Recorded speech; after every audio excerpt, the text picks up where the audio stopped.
ada tugas kuliah metodologi penelitian kualitatif dimana proposal Yuna itu membahas tentang kenakalan remaja. Jadi Yuna ingin mewawancarai guru PPKN mengenai masalah kenakalan remaja di sekolah SMA Yuna. Silakan. Terima kasih sebelumnya untuk telah meluangkan baiklah Bu. Jadi Yuna sekarang ingin bertanya, yaitu bentuk-bentuk kenakalan apa saja yang sering Ibu temukan pada peserta didik pada saat mengajar di kelas? Kalau di SMA Pertiwi 2 Padang, kalau kenakalan yang katakan tanda kutip mungkin tidak ada. Cuman kalau kenakalan yang berhubungan dengan melanggar peraturan sekolah ada beberapa, contohnya misalnya tidak disiplin. Kemudian kalau upacara hari Senin tidak menggunakan atribut, kemudian bikin tugas yang tidak selesai, kemudian mencuri-curi waktu belajar. Jadi kadang gurunya jam belajarnya masih ada, tapi mereka udah pergi ke lapangan main bola atau bagaimana. Ada beberapa siswa yang melakukan hal tersebut. Jadi kenakalannya yang melanggar peraturan sekolah saja. Kenakalan dalam tanda kutip tidak ada. Yang kedua yaitu menurut Ibu, tindakan apa yang Ibu lakukan ketika mendapati peserta didik yang tidak memperhatikan guru pada saat memaparkan materi pembelajaran?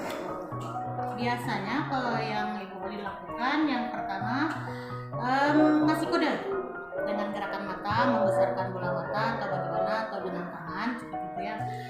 Kalau misalnya masih tidak fokus siswanya, kemudian paling Ibu akan menegur mereka dengan kalimat, tolong fokuskan ke sini, ke bolim. Kalau misalnya udah pertama kedua tidak juga mereka pedulikan, yang ketiga biasanya Ibu akan agak menekankan sedikit tekanan nada kepada mereka. Biasanya jarang juga yang sampai ketiga, biasanya cukup 1-2 mereka sudah mengerti. Yang ketiga, figur seperti apa yang Ibu contohkan kepada peserta didik pada saat untuk mencegah adanya kenakalan remaja? Figur berarti contoh keteladanan ya. Nah, biasanya yang Ibu contohkan biasanya datang tepat waktu ya, kemudian disiplin, kemudian bersikap proaktif dengan mereka seperti itu. Yang jelas bagaimana role model seorang guru seperti itu yang dicontohkan kepada mereka. Baik, yang keempat yaitu pendekatan apa saja yang Ibu lakukan terhadap peserta didik yang bermasalah? Pendekatan apa saja? Biasanya kalau siswa itu sudah melewati batas seorang pelajar, biasanya Ibu panggil secara pribadi. Dipanggil secara pribadi itu yang pertama.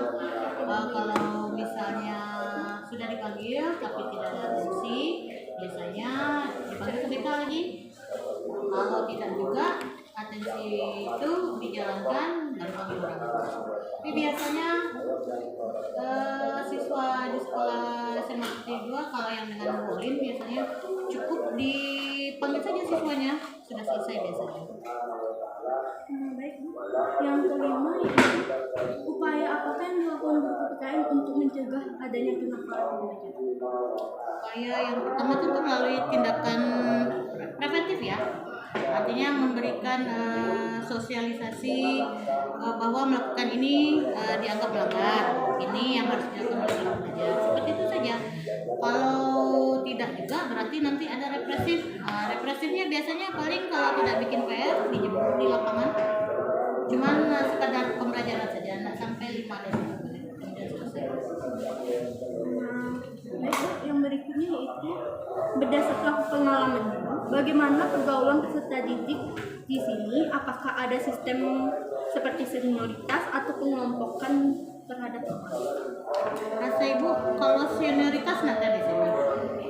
Kalaupun gengnya masih dalam tanda positif, artinya hanya sekedar untuk menyatukan kesenangan masing-masing, sampai situ aja. Tapi kalau yang gengnya dibentuk kemudian ingin artinya gagah-gagahan sehingga menimbulkan persaingan antar geng, nggak.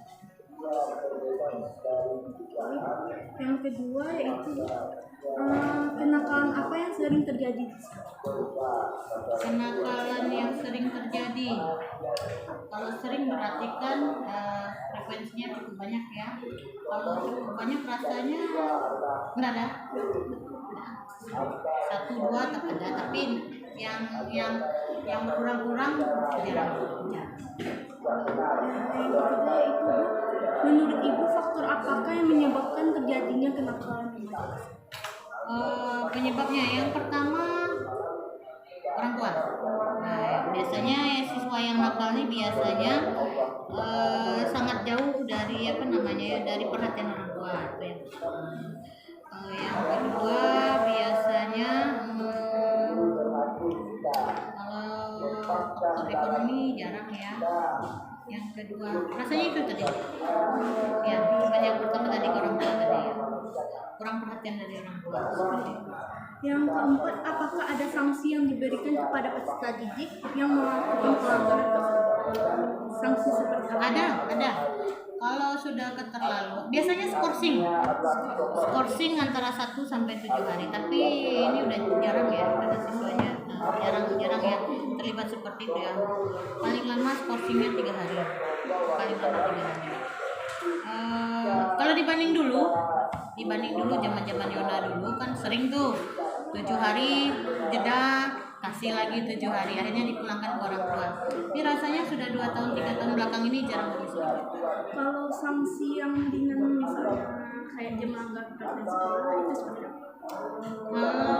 Sanksi paling kalau misalnya upacara bendera tidak menggunakan atribut, paling disuruh ke depan saja.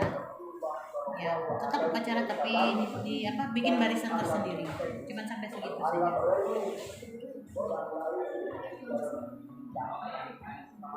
Baik, yang ketiga yaitu apakah ada hambatan yang Ibu alami dalam menanggulangi masalah kenakalan remaja? Apakah faktor kesadaran peserta didik, pergaulan dan lingkungan keluarga menjadi hambatan bagi guru PPKN dalam menanggulangi masalah kenakalan remaja? Ya, hambatan yang paling sering ya. Kadang kita butuh pemanggilan orang tua. Surat panggilan sudah diberikan, dalam surat panggilan kan biasanya sudah dituliskan tanggal berapa harus bertemu dengan balas kan. Kadang orang tua tanpa konfirmasi jarang datang. Nah, itu biasanya. Jadi faktor orang tua lebih banyak. Makin lebih Iya.